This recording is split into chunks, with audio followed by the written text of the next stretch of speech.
Hi mga katamheart, for today's video, andito kami uli ngayon sa aming bukid at ipapakita namin sa inyo kung ano yung trabaho namin, yung hanap buhay namin. At ngayon nag-harvest kami ng mais at marami kami dito mga katamheart. Dahil tapos na kami nagkupra, dito na naman kami sa maisan. At ngayon, nagbabalat na kami ng mais para naman maidry at maibinta namin. Ako naman, yung ginagawa ko ay nagluluto sa kanila para ipakain. At hindi ko na i-video. So ngayon, mga katamheart, kung hindi ka pa nakapag-subscribe sa aking channel, please subscribe para naman makatulong ka sa amin, sa hanap buhay namin dito. Napakahirap talaga. So ako, nag-vlog ako para naman ma-enjoy. Ito naman lang kasi yung libangan namin. Nag-video ako at yung mga kasamahan namin, napakasaya nila kapag na-video sila. Charot. Ako yung tagaluto. Ako ang kusanera nila kaso walang sahod. Charot. Please guys, huwag ninyong i-skip ang ads para naman malaking tulong talaga yung panunood ninyo. Kahit hindi na kayo manood, paanda rin lang ang cellphone, okay na yon. Guys, sa totoo lang, napakalaking tulong kapag manood kayo ng aming video. Higit sa lahat, paki-share lang po.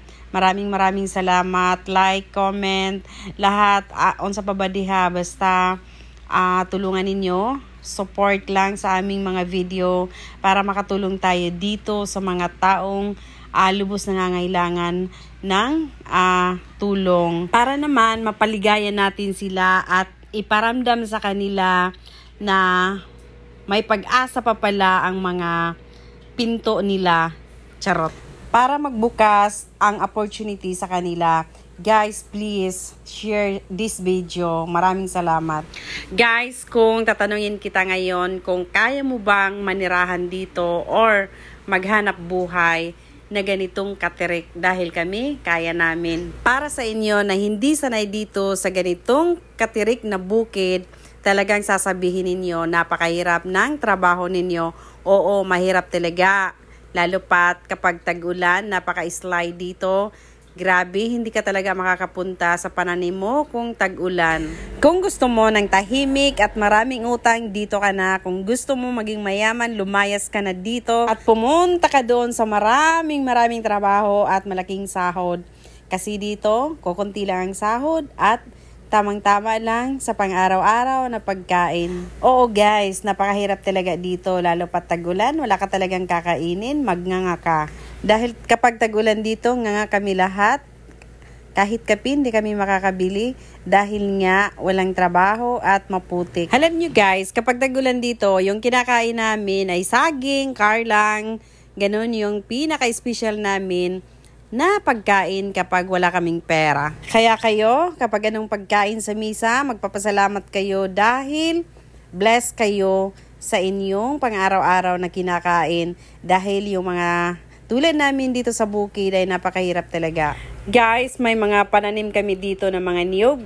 Kasing laki na ni Jilmar. Kaya after 5 years, talagang mapakinabangan na natin, ma-harvest na natin. At lawak na ng ating farm ng niyog. Kaya ngayon, tanim kami ng mais para maprotektahan yung mga pananim namin na niyog para laging malinis dito para yung mga niyog ay yung mataba siya ba. Pero parang last na namin ito na harvest, hindi na kami magtatanim uli ng mais dahil malaki na yung mga saging at saka yung niyog. Kasi kapag magtatanim pa kami uli ng mais, yung saging ay hindi daw lalaki. Kaya yan, at masisira din dahil nga sa abono ng mais. Hindi kasi pwede yung saging na sobrang abono dahil masisira, magyayelo yung mga dahon nila. Kaya minabuti na lang namin na mag-stop na kami ng mais magtanim. At itong mais kasi, tinanim lang namin ito para maprotektahan yung mga saging at saka yung niyog. Ngayon, malaki na sila ay hindi na pwede daw na laging may abono yung niyog at saka saging dahil masisira. Kaya yan, last na namin ngayon pag harvest ng mais. Guys, lahat ng makikita ninyo ng mga niyog ay sa amin yan. At malaking development pa ang ginawa namin dito dahil kabibili lang namin. So mga 3 years pa lang sa amin ito at tinidevelop pa talaga namin. Siguro mga 5 hectares yung walang mga tanim. Kaya ngayon, yung income ng niyog ay halos lahat andito sa mga blanco na mga lupa. At ayan, kung nakikita ninyo may mga tanim na siya at mga malalaki na. Kaya yan, lahat ng harvest namin na niyog dito ay napupunta. At nagpapasalamat din kami dahil mahal ang kilo ng niyog at malaking tulong talaga yung pagtaas ng presyo ng niyog at talagang may pang maintenance kami dito sa mga labor, sa mga tao para ma-develop talaga itong farm na to. Guys, itong mais na to kami ang nag-finance sa amin lahat at ngayon, ina-harvest na, sa kanila na yung income lahat nito. At hindi kami umihingi ng kahit isang piso dahil sa kanila na nga lahat. Tapos sila din ang naglilinis dito, nagmi-maintenance. So kami, kung ano lang kailangan nila, binibigay namin para naman malinis itong farm natin. At yung mga pananim para lalaki sila ng malusog at mahirap talaga ang buhay dito sa bukid kahit may-ari ka pa ng farm. Dahil nga kapag bumabagsak yung presyo ng pananim, talagang halos ito hindi mo na makikita yung punuhan ng niyog at saka saging dahil nga na-abandon. Kapag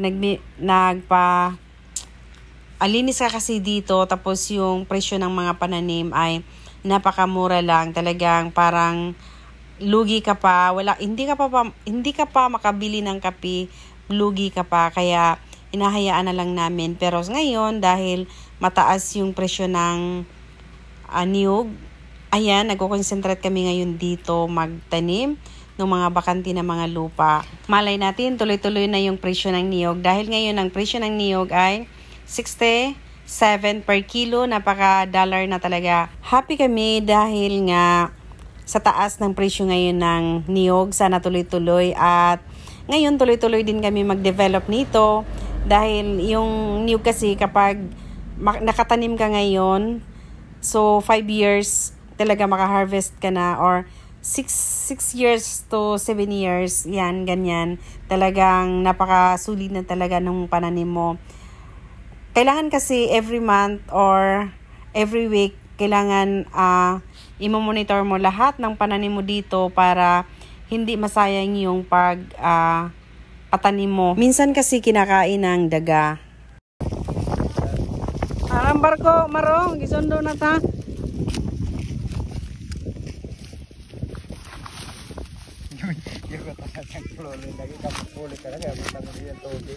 Minum lagi. Inom isa ba ko?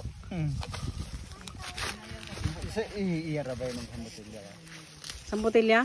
Ano, nailason na itong botilya, Mar? Ito, kuwambita, sa kuwan. Ikat o botilya ng Cobra Vita. Ama yung inuman namin. Itong tubig. Dapat ginawa kagyan sa ito. Kaya ngayon na ako, papag-sprayin mong girasili. Dapat hindi kayo nagmatali. I-sure katak may nanato. Kakauntoyan ko siya. Sabi niya guys, yung partner ko kasi nasa baba. Tapos inutosan siya ng karabaw para paakyatin dito. Tapos gusto daw niyang umiwas, hindi na siya makaiwas kaya yun, pinag-spray daw ng mais. Tingnan mo sa karsada kung yalayo daw wala. Di, kani Mark, sprayan man ni Papa Luloy. Wala man na siya namatay. Ito guys, yung hanap buhay namin dito at napakaganda ng view. Napakasarap talaga kapag taga-bukid ka, sanay ka. Pero kapag hindi ka sanay, wag mo nang subukan. Masisira lang yung mood mo dito. Dahil napakalungkot talaga ng buhay kapag andito ka sa bukid. Lahat kami dito kapag hindi na namin kinaya yung mga problema namin, dito sinisigaw na lang namin yung mga problema namin at napaka sarap sa pakiramdam kapag na-release namin yung aming mga hinanakit. Charot. Totoo guys, napaka talaga dito, napaka yung fresh air, lahat talaga presko dito. Kaya guys, subscribe sa among channel.